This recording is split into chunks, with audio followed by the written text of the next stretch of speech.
we've got the handprint kit. Amazing.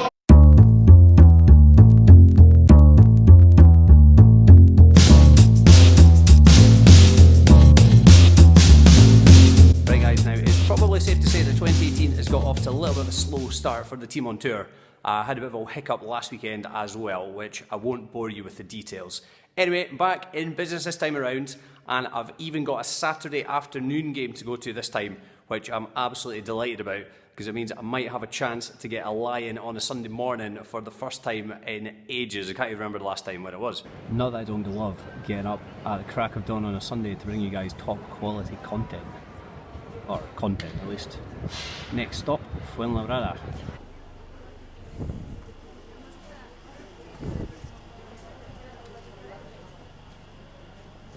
Right, so just arrived in Fuenlabrada in the south of Madrid, and if you've watched at least half of all of my videos, you know what I'm going to say in the next 15 seconds. It's exactly the same. That Fuenlabrada is one of these places. It used to be a teeny tiny little place. I think in 1960 there were less than 3,000 inhabitants. In fact, I don't think, I know because I checked.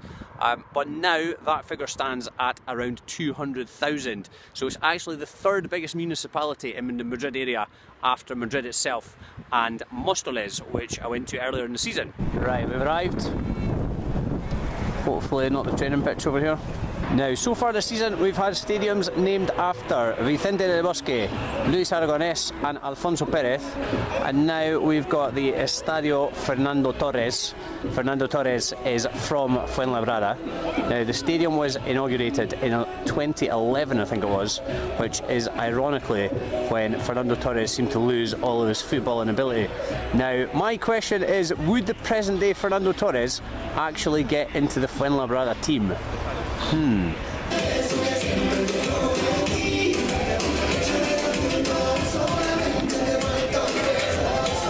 Really hope that big cock's going to get out of the way when the game starts.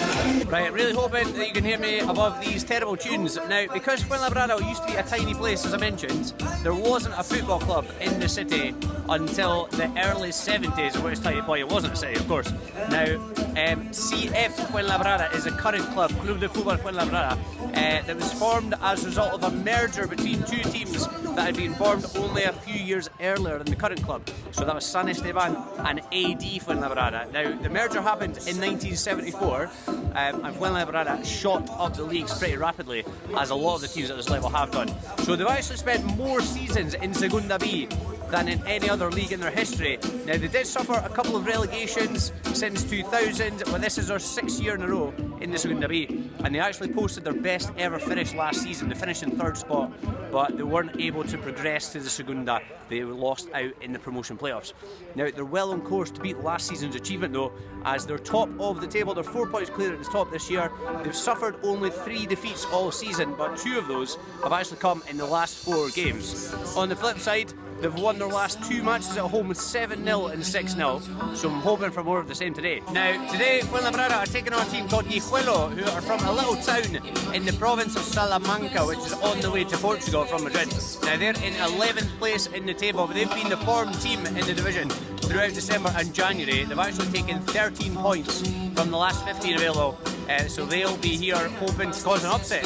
Now, I also want to mention that Fuenlabrada sold their key midfielder Luis Milla to Tenerife, Segunda team Tenerife, last week for around 500,000 euros, which is a huge fee for a team in the Segunda B to receive. I think a lot of the clubs in this division have an annual budget that's around that, or even less than that.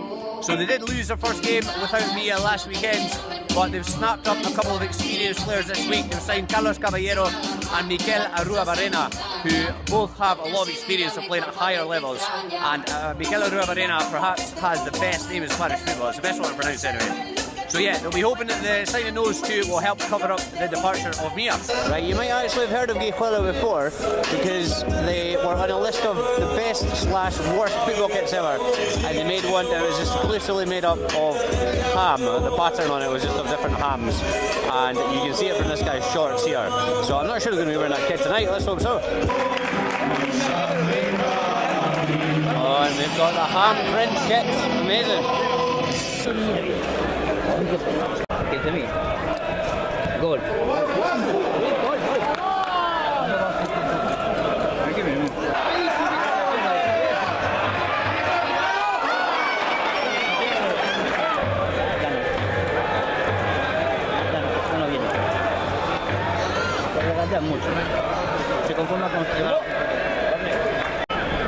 Ponlo a la derecha. Oh, get in there.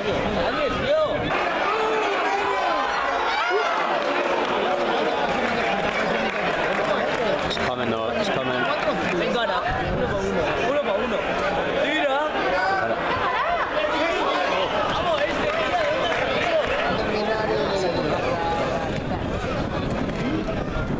Right, it's half time and they're doing a raffle for a leg of ham. So I bought a €1 ticket, entered my name in the hat to win a leg of ham. So yeah, don't know how I'm going to get it home, but looking forward to lunch tomorrow already. Right, half time, 0-0, and unfortunately we'll not be taking the leg of ham home, so I'll have to have a plan B for lunchtime tomorrow. Fuenlabrada really should be winning this game. They've created quite a number of chances. The Guijuelo goalkeeper's made some absolutely brilliant saves. They've worked some 2 against 1s down the wide positions really well. The ball's not always broken to them in the box, but even so, they've still had quite a few chances and they really should be ahead.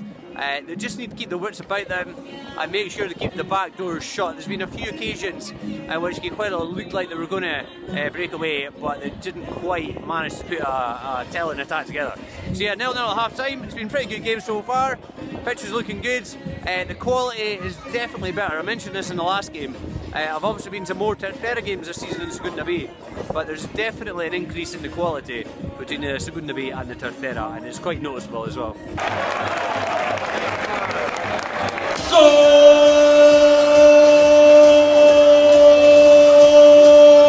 del Club de Fútbol Fuenlabrada! La purga. La coge la purga de Torrelavega.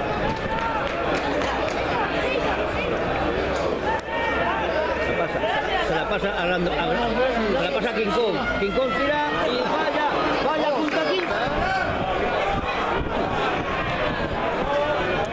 Y entra al terreno de juego en su debut con el Club de Fútbol Fuenlabrada, Mikel Arrobarrena.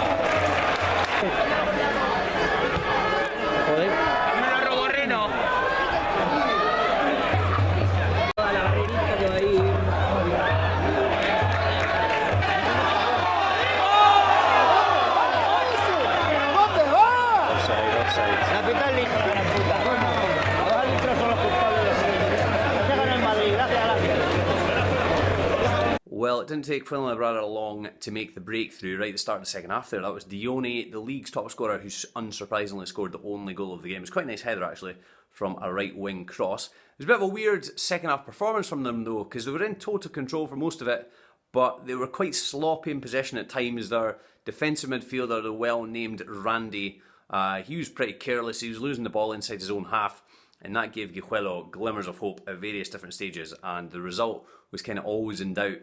Because of that, and also because Fuenlabrada, they weren't able to make the most of quite a few decent counter-attacking opportunities towards the end. Right, if you're thinking about going down to the Estadio Fernando Torres, then I would definitely recommend it. It was a really good experience from my point of view. It was €10 for a ticket, which I think was pretty decent for Segunda B. It is a little bit fiddly to get to. I mean, it depends where you're coming from, but I had to take the metro, then the commuter train, then the metro again.